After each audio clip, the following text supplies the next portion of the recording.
So that feeds into the next point of improving end-of-year combined figures for reading, writing and maths. Again, that's not just going to be for those statutory years in Key Stage 1 and Key Stage 2, but what we're looking at doing, and what I'm looking at doing, is to ensure that's across the whole school, so every year group focuses on that combined total at the end of the year. Our 2018 results, so our EYFS, our GLD was 46%. Our Key Stage 1 combined figure was 61%, and at the end of Key Stage 2 last year, the combined total for reading, writing and maths was 44%. Like I said, what I want to do is ensure that we're moving on from that and closing certainly the local authority gap, but also national. How we've done that is to target key children within each year group through their PAG data, which I'll talk about in more detail. And also looking at their previous year's data from the year group they've come from. So what I produced for staff was Venn diagrams, which you've got in your packs. So what this does is give an overview of the children's PAG data. So to give you more information about what PAG data is, it's their prior attainment group. So in Key Stage 1, their last statutory point would have been reception, so they've got their reception data. And those children who are moving through Key Stage 2, so when the Year 6 teachers are looking at their PAG data, that would have been from their Key Stage 1 data, so their last statutory point. So what the children would have received would be they'd be grouped into low retainers, middle attainers, or high retainers. So what I wanted to do is for all year groups to have that information of where their children have come from in regard to their last statutory point, so they can track them across the key stage and track them across their year group that they're being taught in currently. So what that's helped with is to inform teachers of, have they got children who are still on track to meet their last statutory point end data, and also what it's allowed us to do is to develop that into the school improvement plan. So we're closing those attainment gaps.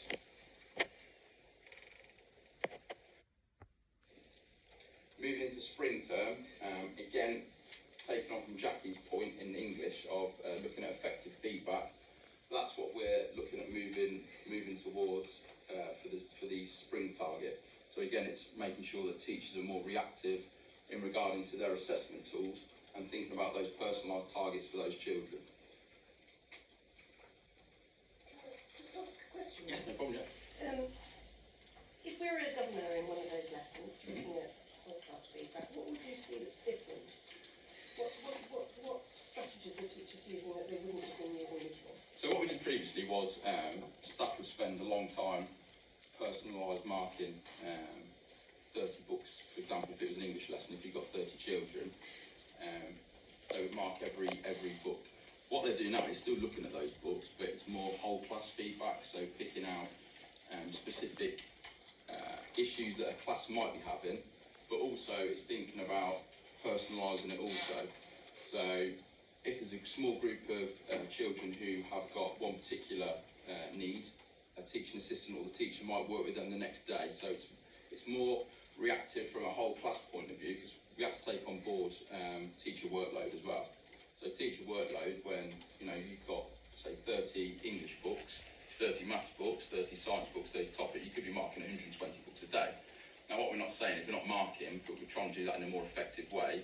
So it's closing those gaps for the whole class. And again, like we go back to with how we're assessing children, it's thinking about children of that year group. Are we teaching them as for example, a year 3 child?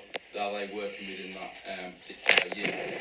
We didn't want to do things where we've got children who might be a year 3 child, but actually we're giving them year 1 work, because we wanted to higher those expectations. So what feedback would look like now is more whole class and picking out those major misconceptions that children have got, but not to say that we wouldn't pick up children individually, because what teachers do in the afternoons as well with their TAs is to pick up children from the morning and be more reactive in the afternoon. So if there's been a maths lesson where a group of children haven't understood something, staff would take them out in the afternoon to pick that up quicker, so they're not going into the next day with those gaps that are growing and growing and growing. Performance management, because what we wanted to do is ensure that teachers are being held for account as well. improvement areas in the school development plan are linked into actual teacher targets. So when we meet them for performance management, that is a target that we've set for our teachers, that 80% of PAG children are meeting their individualised targets. We want not only SLT to take ownership of that, we want to empower the staff that they're doing that as well. Target children are identified by senior leaders at the moment, so the gap is closed and attainment improves. I'm going to talk a little bit more about that in a moment though, because at the minute, although that is top down, what I want to happen with that is to make it a bit more bottom up. There's just an example of a teacher's targets from their performance management, so you can see how it looks in Could I just ask a question? Yeah. Have we now dispensed with the RAG system? No, not in certain areas. I mean, for how we look at our teachers, we've dispensed with the RAG system, because what we want to do is move towards a more developmental stage with our teachers. So, not to say, oh, you're working at orange at the moment, and you're red or you're green in regard to ragging. But what we want teachers to think about are our next development points, just like we would with the children. I mean, we wouldn't rag the children, but we'd look at what can they do at the moment, what do we want them to be able to do. That's how we want to make it with our staff as well, make it more collaborative.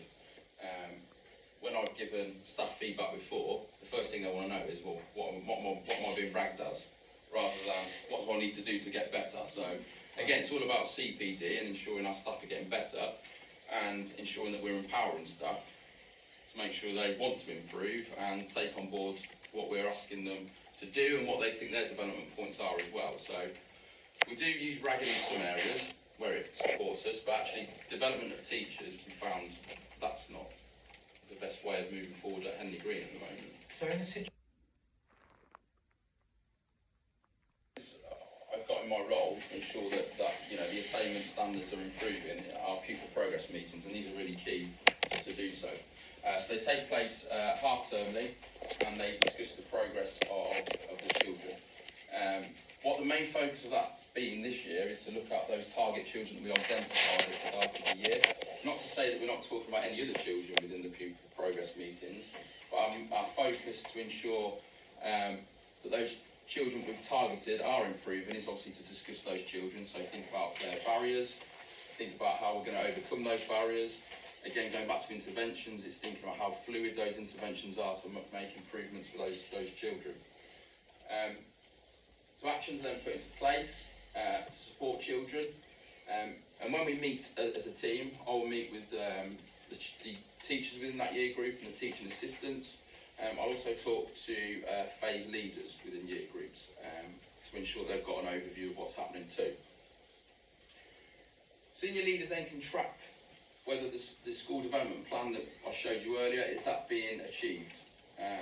So that 80% target for us is key at the moment to ensuring those PAG children are meeting that target. Obviously, you want to exceed it, and I think our next data harvest, which is coming up before Easter, that will give us a good indication of whether that target is going to be met. So that is what a pupil progress meeting looks like on paper. So we take notes.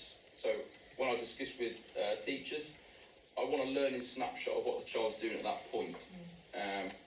Children, you know, across terms, children can change. So I want to know at that point in time, their learning snapshot, have the children got barriers? Are they learning barriers? Are they social emotional barriers? Is there an SEN need there? I want a snapshot in time of what that child is doing. What we then put in place is actions. So I will get teachers to, between us, we'll come up with a set of actions. And then, as I said before, it's important that we're holding teachers to account and they're acting upon those actions.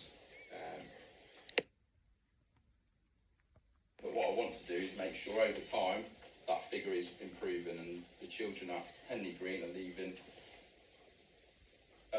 a level that is age-related across reading, writing and maths. And more children are leaving Henley Green at that level. So does that mean, Matt, that we'll be looking at setting ongoing short-term targets for year groups? I think we need to, yeah. I think the short-term targets they're going to build on for that long-term. Yeah, towards the long-term objective. And year on year, and even term by term, we're kind of tweaking those target children as well. Because some children might be making accelerated progress towards their target, which is great. We might be picking up other children who are making good progress, and we can push those children on higher as well. So we have to have